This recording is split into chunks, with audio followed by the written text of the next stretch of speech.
Hello, test. Hello, everyone.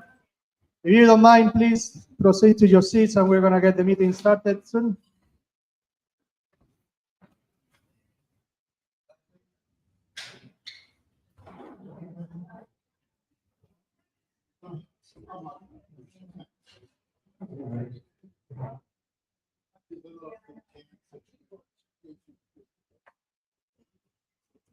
Okay.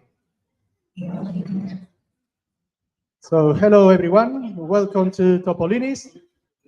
And first of all, we want to thank Topolinis for letting us have our meetings here once again. Thank you. And please try their delicious food and beverages. Lovely. Thank you. I also want to say a special thanks to one of our members, Alex. Alex has got us a new 6-meter long cable, new microphone that doesn't do the static sound anymore and sounds beautiful. Thank you, Alex. Another donation to the group. Thank you very much. Well, it's been a busy few weeks. We've had a few rallies and a few events happening. And also some not so nice things happening in the United States as well. It's a shame. I think it's important that we all see and realize that we as a freedom movement, they classified probably in the right side of the politics, we continuously get fed the worst of the worst from the left. That's what we see when we open social media. The algorithms put that into our feed. We see these girls with orange hair spitting at the camera or saying stupid things, you know, without arguments, just swearing. We see the worst of them, you know, violent behavior, people shooting at Charlie Kirk. And in the other hand, you have the people that follow the left, in the left side of the politics. And what they say from us is that we're fascist and we're racist. And they see the snippets of, for example, Charlie Kirk talking bad about gays or about black. And it's all about inciting hate, if you see. The left gets fed that, so they build hate against the right, and the right gets fed the other part, so we get built that hate against the left. So we're being programmed to hate the other side, you know? And it is very important that we are aware of that we're aware that the people on the left also have kids and also want the best for their families. And once we realize that it's not the other people on the other side that we're fighting here, we need to unite with them, and we need to realize that the real fight is against the government. And when we realize of that, we're going to pick up and advance a lot further and a lot quicker. Anyway, that's just my thought for the week.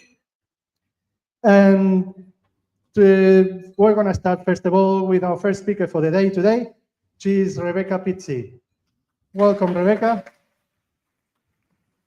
I have known Rebecca for a few years, and she's been a stronghold of the freedom movement since the COVID days, involved in many things. Thank you, Rebecca, for coming here today.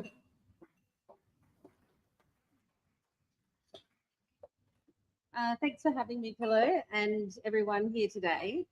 I have a little few words to say, and then I'm sure we'll open up to questions after. So thanks for being here, and I stand with you, not just as a councillor who has served our city, but as someone who deeply values the principles that hold our community together: responsibility, accountability, transparency, safety, and respect for the traditions that make the city of Joondalup such a special place to live. I know that many of you, stability in leadership matters. So you want a mayor who is dependable, who manages ratepayers' money wisely, and who ensures that council's decisions are made in the best interest of the whole community, not for short-term gain or political point scoring. I believe one of the most important responsibilities of the mayor is to represent the ratepayer and the city as a whole. To do that effectively, you must work as part of a team of 12 councillors, while also being the conduit between the council and the administration of the city. It is a role where you are often pulled in different directions, So your ability to communicate and collaborate is critical to that role. Sorry. The spirit of collaboration is something I would carry forward, bringing out the best in councillors, ratepayers, businesses, and city staff.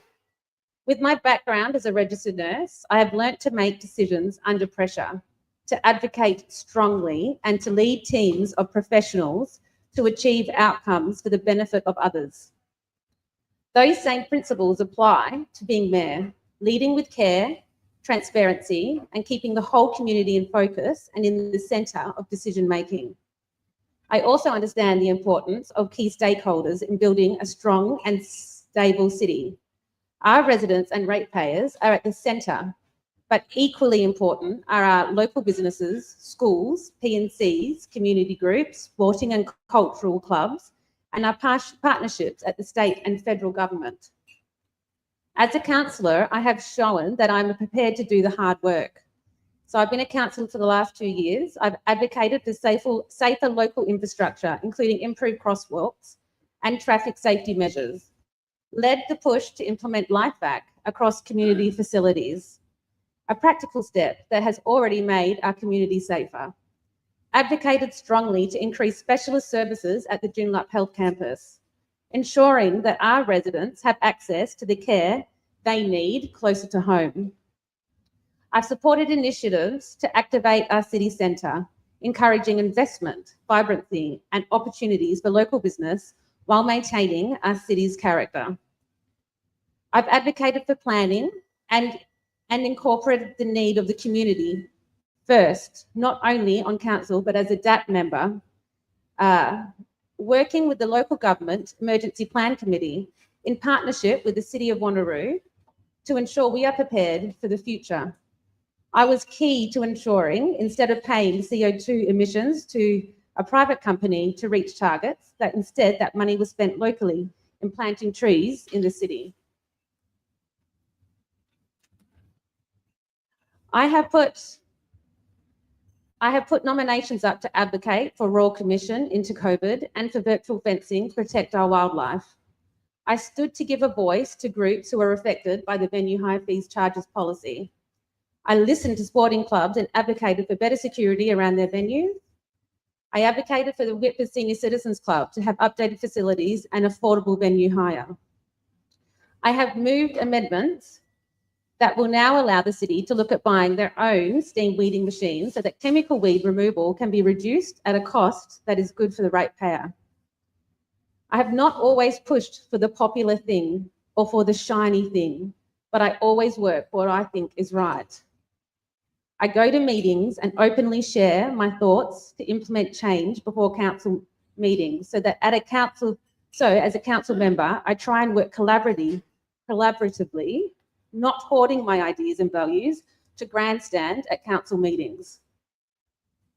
These are not promises. They are actions already underway, showing my commitment to delivering outcomes for our community. Looking ahead as mayor, I will continue to focus on what matters most. Strong financial stewardship, safe and livable suburbs, keeping our roads, parks, and facilities well maintained, accessible and secure for families and seniors alike, community-first leadership, making sure residents' voices are heard and reflected in council decisions, protecting and enhancing what we value most, from our coastline and bushland to the traditions of community clubs and senior citizens groups that keep us connected. Leadership is not about grandstanding, it is about service. It is about providing steady, reliable direction and ensuring our city grows in a way that reflects the values of its people. My pledge to you is simple. I will lead with integrity, with common sense, and with a proven record to getting things done. The role of mayor is such an important one, and together we can keep Joondalup a strong, stable and thriving community, one that we're proud to pass on to our next generation. So thank you. And does anyone have any questions, I suppose?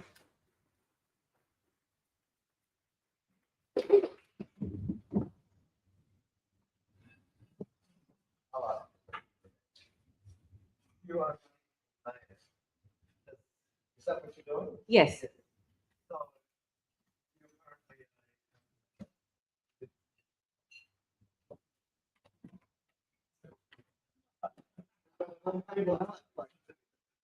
So you are a current serving member within the council. Yes. So if you were unsuccessful in becoming mayor, I'm not saying that you are, do you still maintain your current position within the council? Yeah. You do. No. Thank you. So currently I'm sitting on Central Ward, which covers Craigie, Belden, Woodvale and Mullaloo. And if you run for mayor and I am successful, then the two highest applicants that get the most nominations in Central Ward will move into those places. So out of the three, two will then get a sitting spot in Central Ward and I'll become mayor. If I don't get it, then I just stay in Central Ward and I get to keep representing you in that way. Has anybody got more questions? Yes, Alex. Is the council planning to use, or are they using AI as a tool to make decisions or in planning? Are you asking if individual councillors are using AI or the city?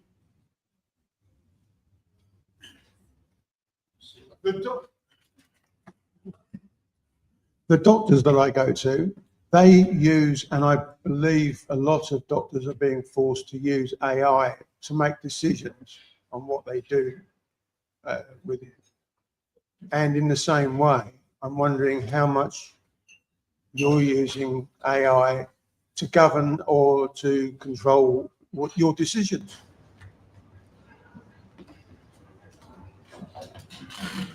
Me personally, I use. The council, I mean, how much? Well, I can't speak for the whole council or what the whole council use. I could only speak for myself. I can't speak for the city as a councillor. The mayor does that. But I can speak to what I use personally in how I research. Would you like me to speak to that? Yeah. So as a nurse and counsellor and student, I'm a law student, I use AI to help research. Whenever you use any tool, it's important that you check and recheck yourself and investigate. So it is a tool that I think is good to use in research. And yes, it can be used for bad, but I think it's important to use every tool we have access to us and use it in a positive way. Yeah. We got more questions? Yep.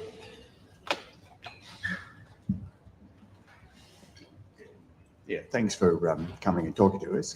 The question I've got is, perhaps you can enlighten me with some understanding about, like, the opening address was about freedom. And so we're faced with continued censorship, monitoring, smart cities, etc. What have you done in that aspect, or what do you plan to do, or is there anybody else in the council that's currently supporting or going against this lockdown policy of censorship?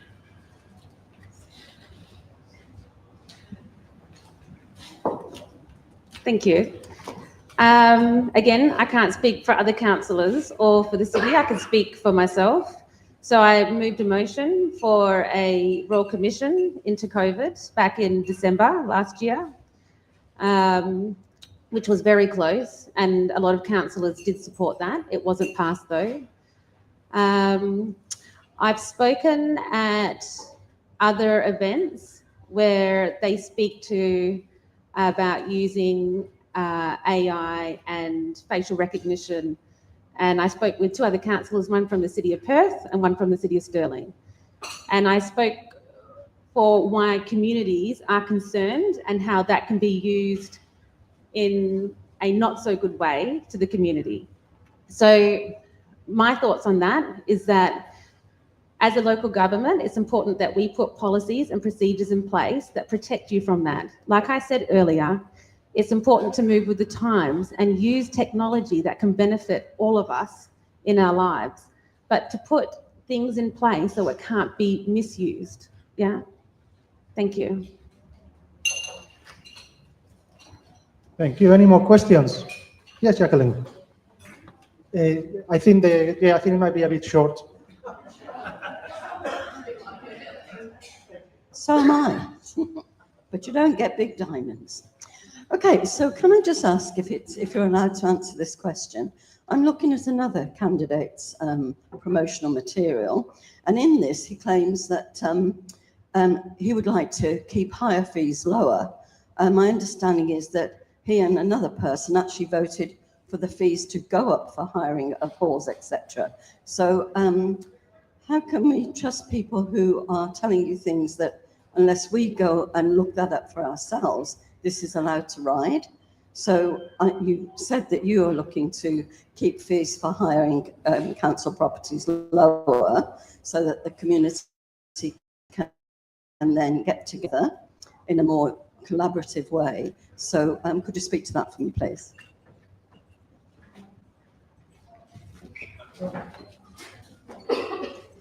Thank you, Jackie. Yeah, when I ran for council, this was a very contentious issue, the venue hire fees charges policy. Ultimately, under the Local Government Act, you can't speak against any policy that's been voted on by council in a negative way. So what I can say to that is, while I was campaigning to not have venue fee hire charges policy. And if you go look up the voting record, it will display my thoughts on that. In saying that, the venue hire fees charges policy is capped at 70% at the moment, and the city is actually making a loss on those venue hire fees charges. So what communities are concerned with that when they're talking to me is that if it's not capped anymore, those venue hire fees will be very extensive and start affecting their clubs. So that's where it's kind of at with that policy. And that was my views on that. What other people say in their election campaign is really up to them. Yeah. Thank you. Is there any more questions? I've got a little question for you too, Rebecca. And what is your budget for this campaign? And are you receiving financial help from anywhere? No, I'm an independent. I didn't ask for any help for this campaign. People have offered it, but I have said no. So far, I've spent $2,000 in getting call flutes and nominating. Yeah, it's an expensive process to run for the City of Joondalup. To do 162,000 flyers to homes will cost you, if you do it through Australia Post, it's about $24,000. So I'm a mother, I work, I study, and run my own household budget. So yeah, I used what was available to me at the time. Thank you. Thanks very much, Beck. Any more questions for Beck? No? Well, thank you.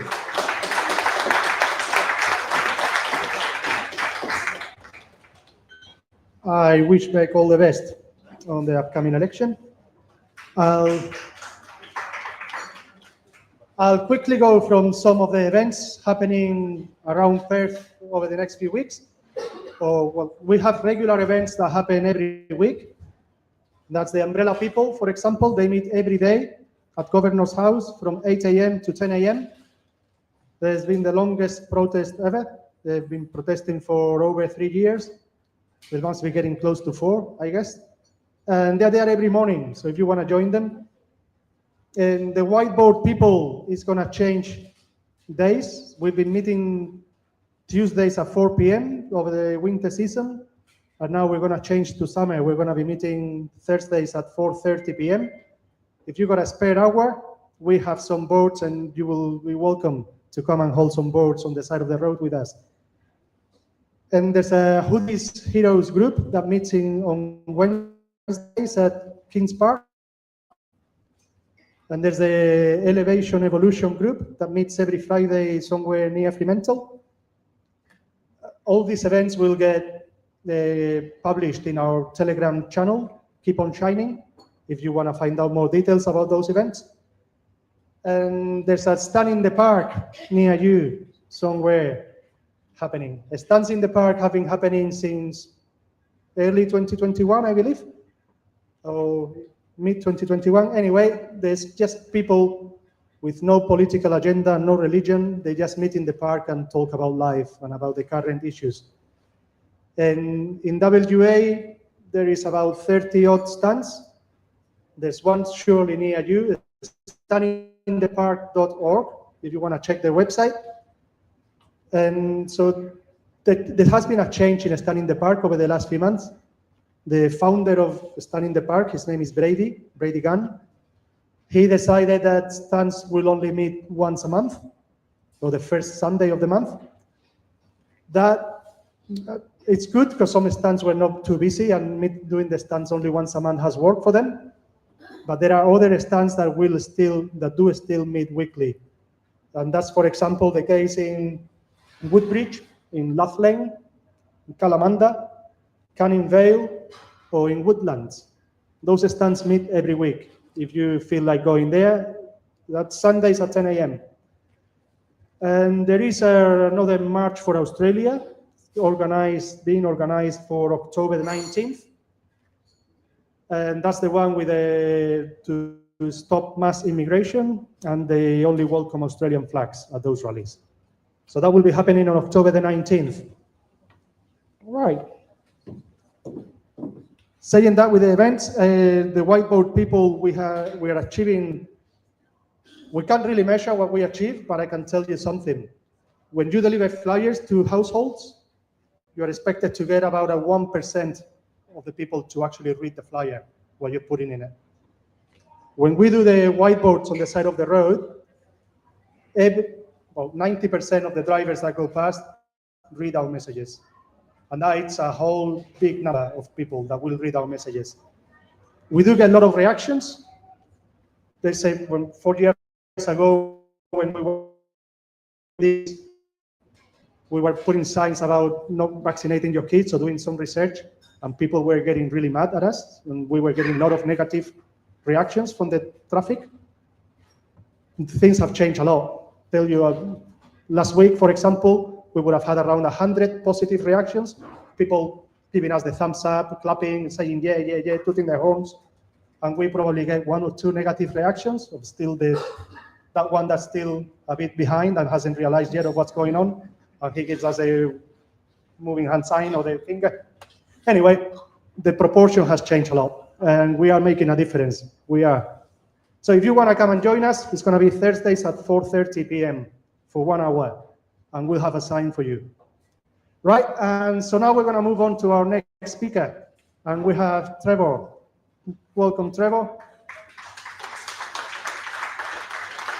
Trevor Bartley is running for councillor for the North Ward. Thank you. Thank you. And I'm glad that I believe in males and females, and I allow women to go first, because I tell you what, half those questions you gave her, I'm glad she got to say what she got to say. I will try. I'm not used to having mics in my hand. Do we have that in council? We don't have mics in our hands. We sit in front of us. So for me, does anyone know who I am? Is anyone? No? No one. That's a good thing. Anyone here from Trevor Bartley, anyone here from the North Ward? Okay, just one. Okay, but I'm sure you know people at the North Ward.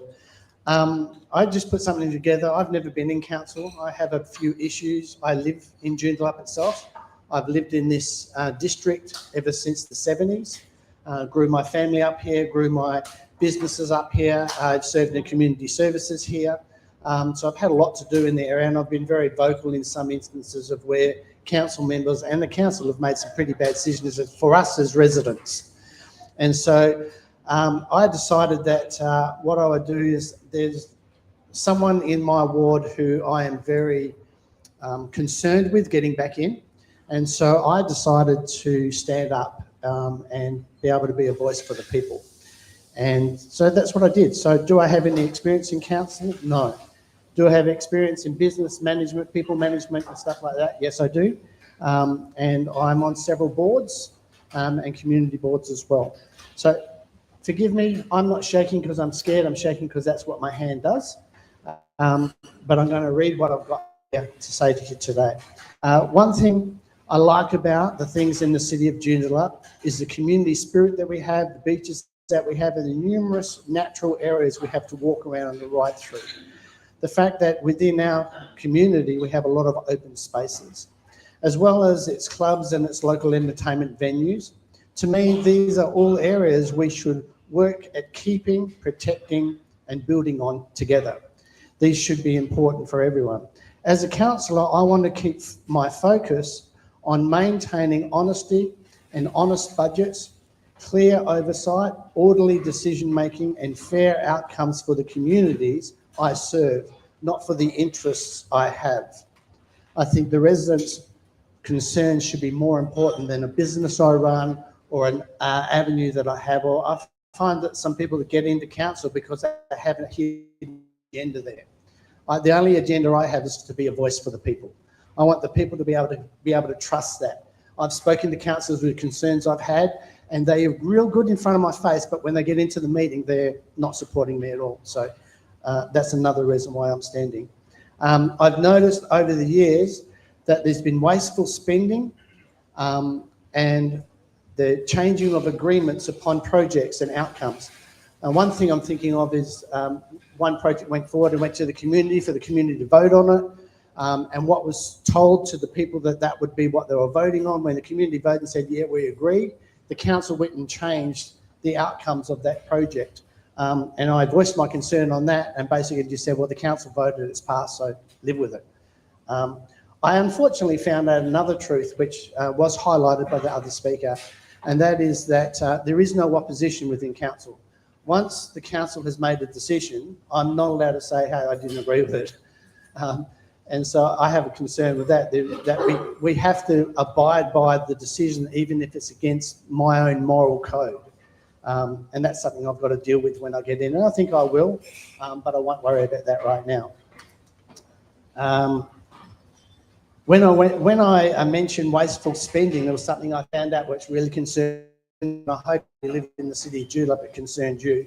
And it has been documented that this year, the city of Joondalup had an operating deficit of more than $12 million.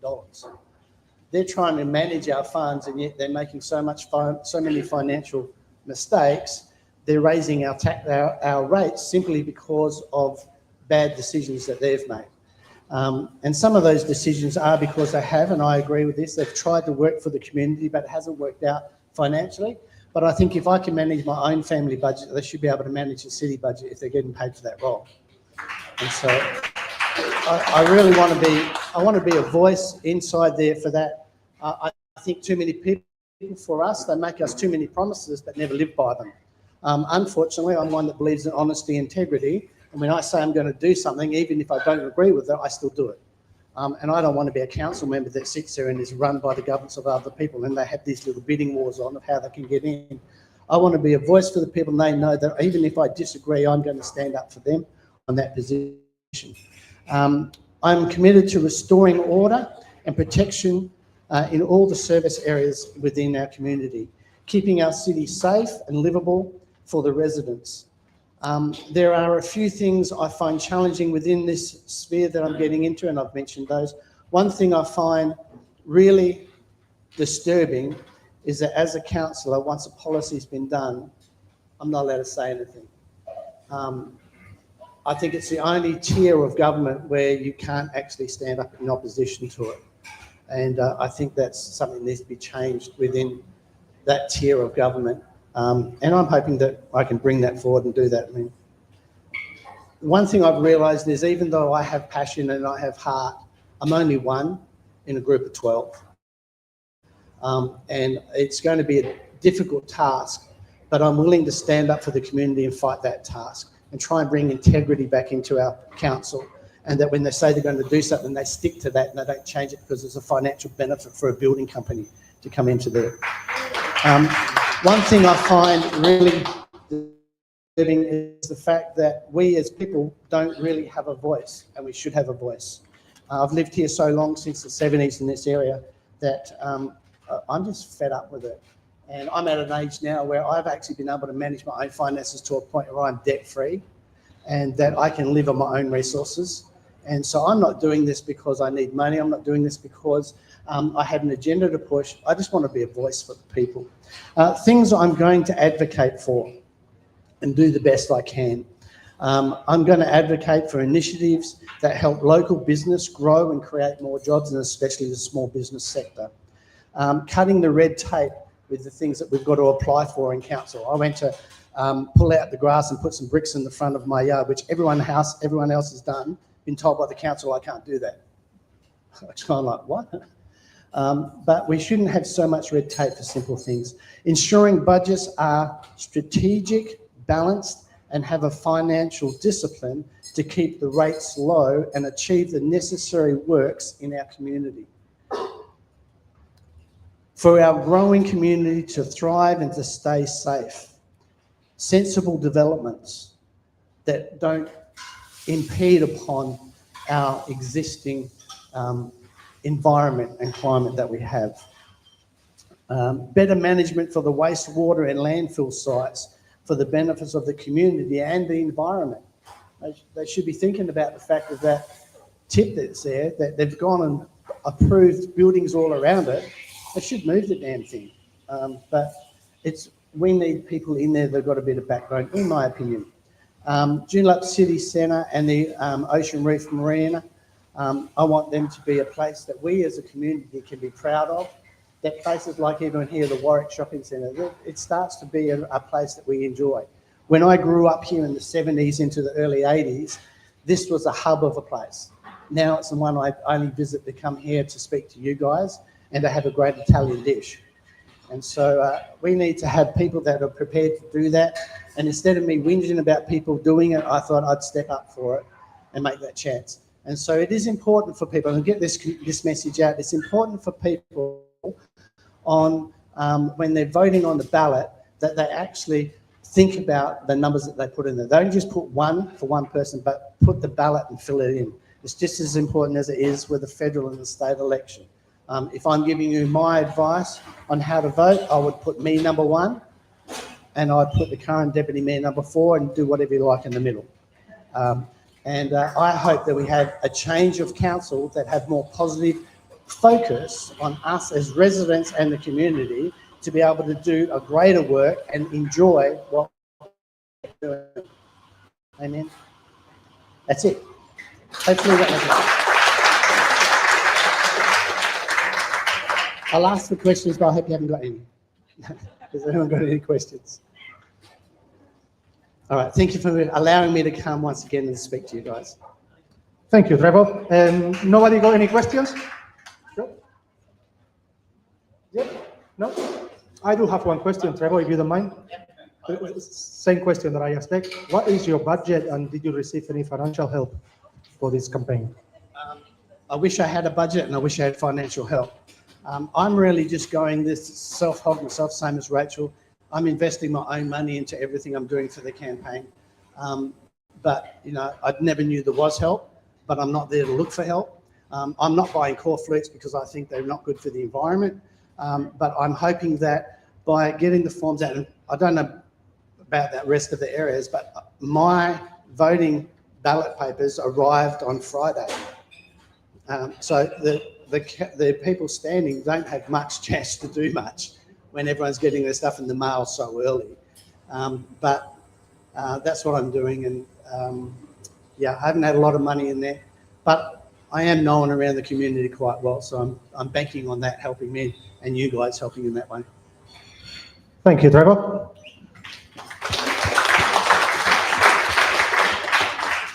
Well, if you guys know anyone in the North Ward, please let them know that Trevor is running and he's a good man with good values. Thank you, Trevor. And also today's event is being live streamed. Is that correct, Richie? Yep. So it'll be on Max Freedom on Facebook and other platforms. Thank you, Richie. Richie, like many others, is a independent media. We have a few here in WA, and I think it's very important that we support independent media. And we cannot rely on corporate media. They keep feeding us lies and telling us a story, a narrative. They're not reporting the truth, and independent media does report the truth. So if you can afford to, please get behind some independent media and give them some dollars regularly. They will appreciate it, and they need it. Right, and another topic I wanted to touch on is 2, 3, 4 meetings ago, we were talking about renaming and rebranding our group. That's not been forgotten, it's just been put aside because I've been busy. I've got a whole list of suggestions of names that have been given, and I'm gonna be organizing a poll soon. Now, saying that, I have also been approached by one of our members, Marika. Marika has put her hand up to give me a hand with some of the admin work of running these meetings. So I appreciate that, Marika, and she'll be helping me. We'll be working together soon. Thank you. And we have all the stuff on the back table, as usual. There's a lot of stickers and things. It's all free. Please take what you want. The Stand in the Park merchandise is not free, though. If you want any of that, please, there's a little price list next to it. And good. And now, is there anyone from the audience that would like to get on the microphone and share anything with us today? Anyone got anything to say or they want to share? No? Okay, we're finishing a little bit early then today. May I say too that I had lined up another speaker for today, but it was cancelled last minute. And I've been trying to organize a meeting about digital safety, let's call it, or online safety, but for us, not for them. Anyway, it's about bringing this guy in that was going to talk to us about Freedom Tech Solutions, his businesses, and how to live in this new current digital world, how to stay safe, and how to keep your data protected. Anyway, he couldn't turn up at the end. So if you know someone that could come and talk to us about that, I will appreciate some leads if you have some. I think it's a very important topic that we should all be informed on. And besides that, I would say that please don't go home just yet and go and talk to someone here that you haven't talked to yet and make some connections. Thank you very much all, and we'll organize a meeting soon.